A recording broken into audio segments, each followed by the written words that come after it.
suggestion is, the second, my fellow commissioner here on the bike parking, but also to the council person that made the comments here. I think that by providing the bicycle park, since this is a pocket park and since this is a park that is supposed to serve the community, people will bicycle and people will walk. So I will highly recommend that if at all, you do not create the parking for the automobiles, because you also want to preserve the trees, etc. By providing the bicycle parking, by allowing people to walk there, that's what the park is going to best serve the community. So you have an opportunity there by how you balance accessibility and what you want to preserve in terms of the trees, etc. So, and the council office, since they've been participating in providing the leadership, they can go to the Rec and Parks Commission and indicate that. So you don't get caught in a situation that says, oh yeah, now we create a pocket park, we have to have parking. Parking is going to impact all the goals in the park. So I think that will be my observation. Diego, thank you. Regina? Commissioner Fruit, I wanted to ask, staff had highlighted the section of the plan where they were asking for more connectivity. And it's hard for me to dictate where it is exactly here on the plan. Can you say a little more about your thinking about that connectivity and the possible movement of units relative to that connectivity? Do you know where I'm speaking of? Yes, you're speaking on, and we can look at the site that's currently up. Yeah. Right now, this is a 10 row along the west side. And there's a sidewalk, and there's a path that goes all the way up, and then dumps into just the auto court. Yes, We're in that asking- area right there, in that. Right, they were asking that this could be broken up. Staff's suggestion was between 7 and 8 here, where you would move all three of these lots up to have similar setbacks as these ones, so they'd be directly across from them, and provide the path in here, so that if somebody's coming to visit and there are 2 parking spaces and their garage is taken and they're gonna be parking over here along these paths, they could have more of a line of sight through. And can you speak to the, what the council office was then saying relative to the trees and the thing, is that the same area? No, the Okay. parking is 10 spaces along this side. There are trees within that area. We're not clear exactly where they They're are, not but. located on the plan. Right, There's so just- they're guessing, the applicant with the Parks and Records are guessing they're somewhere within the parking area, some of the trees that they want to be saved. So Right. they're asking us not to condition those parking spaces and just let this whole unit, which cuts off at the back end of the parking spaces, be designed by the Recs and Park Department. Okay, so I guess I maybe want to hear then from the applicant, what if any issue there is with staff regarding the notion of pushing those units closer together so there's more alignment and that line of sight. Joel, could you join us at the microphone? Thank you.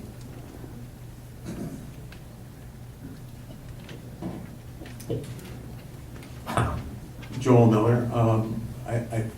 Commissioner Kerr, are you referring to Sarah's recommendation that there be a break in the Yes. in the row units? Yes. We're fine with that. That's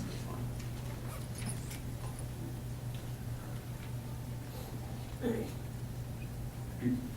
Commissioner Lawson, but before we move on from that, the tree issue, are we giving up the ability for planning to even be involved in that if we move it over? Should we leave this at the approval of Director of Planning for that coverage? I'm good if it's mature tree coverage. It's my understanding that they're 2 different areas, that the tree coverage issue is related to parking that's near the park. And what I was talking about is the area here at the bottom, And that's not where the tree coverage issue is that correct? Right, and the part I'm talking about is the coverage near the parking of the park. Got it. My So suggestion- I'm sorry, so we're fine, the applicant is fine with breaking up that Right. section and. As far as the mature trees in the park is concerned, I think there's a condition that obligates that the landscaping plan be reviewed by Council District 2 and Parks and Recreation. So I think the message is clear that no one really wants to lose any of the mature trees, and if it means that the parking has to be adjusted a little bit, we'll go ahead and do that.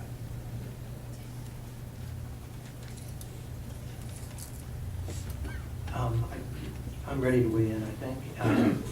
One of the things we'd suggest is that projects like this we've been seeing them for 8 years, and we try to be as consistent as we can with the issues around those projects. Probably the 5 key pieces here are density, walkability, the landscape, the shade, and I would say the context and edges. So with that, we've got a project that I think is trying very hard. I want to make sure that these pieces really do work. Let me start with walkability.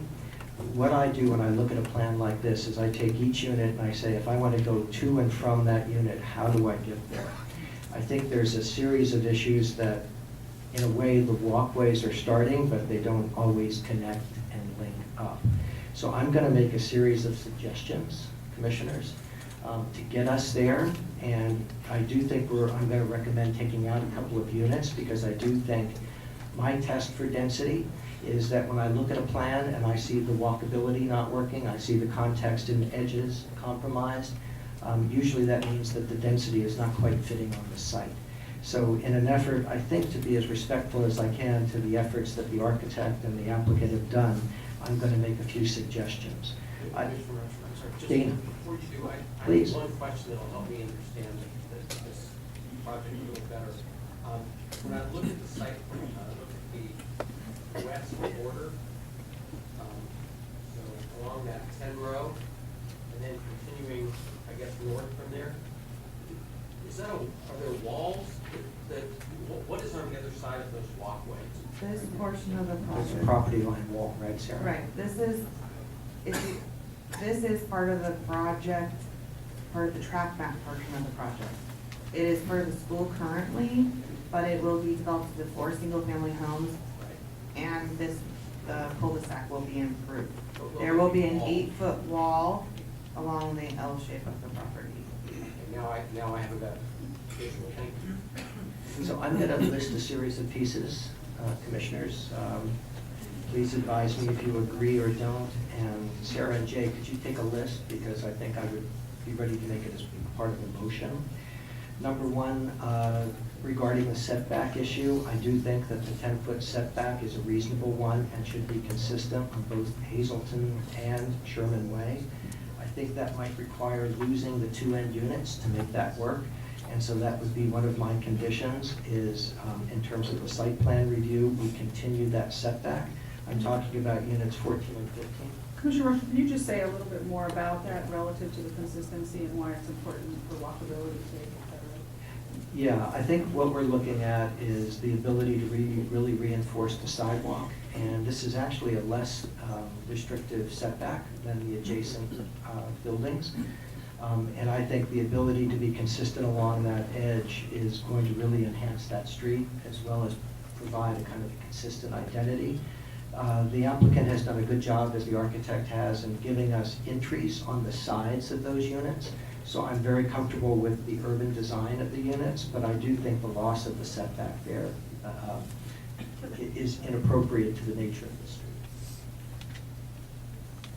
Second thing, I would go through, and I'm going to kind of mix some of these up, I guess. The issue around the park. I do respect the fact that we do, of course, want the trees and the mature trees. I'm a little nervous that those trees aren't located. I think that would have been the right way to have done that, locate those trees on the survey. Then we would know that the park was really accommodating that. And that's something that's very common to do with a survey. So I don't buy the argument, actually. What I'd like to do is what this commission requests is a code requirement of 60% shade requirement along parking. To do that with those, I think those parking stalls there would require 2 fingers. If it comes out that the trees are overlapping, they can build the fingers and it can be low planting.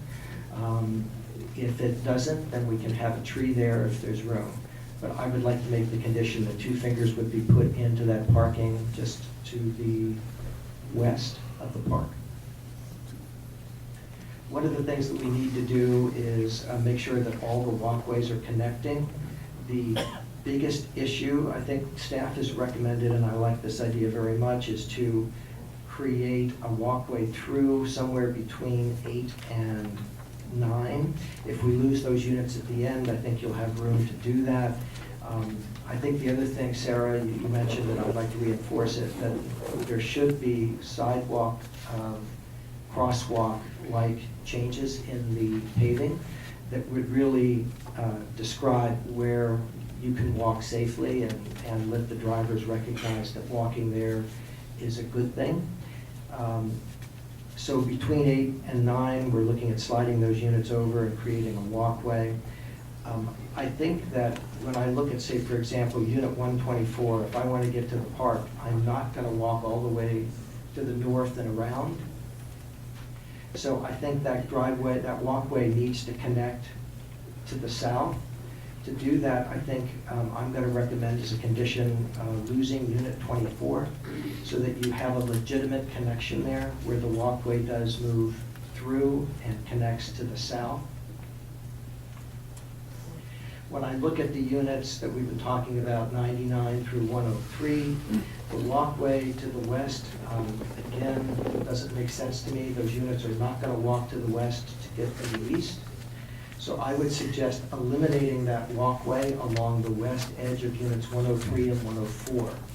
The other problem with that walkway is that you could get 0 planting there because of the narrowness of the setback, and I do think that to be a good neighbor, there should be planting along that edge. I would suggest that the walkway should move to the east and connect into the larger network of the campus walkways. That to the south there really doesn't work, and I think it's of no value. The last thing I did mention is the issue around shade. I think it's a consistent issue we try to deal with.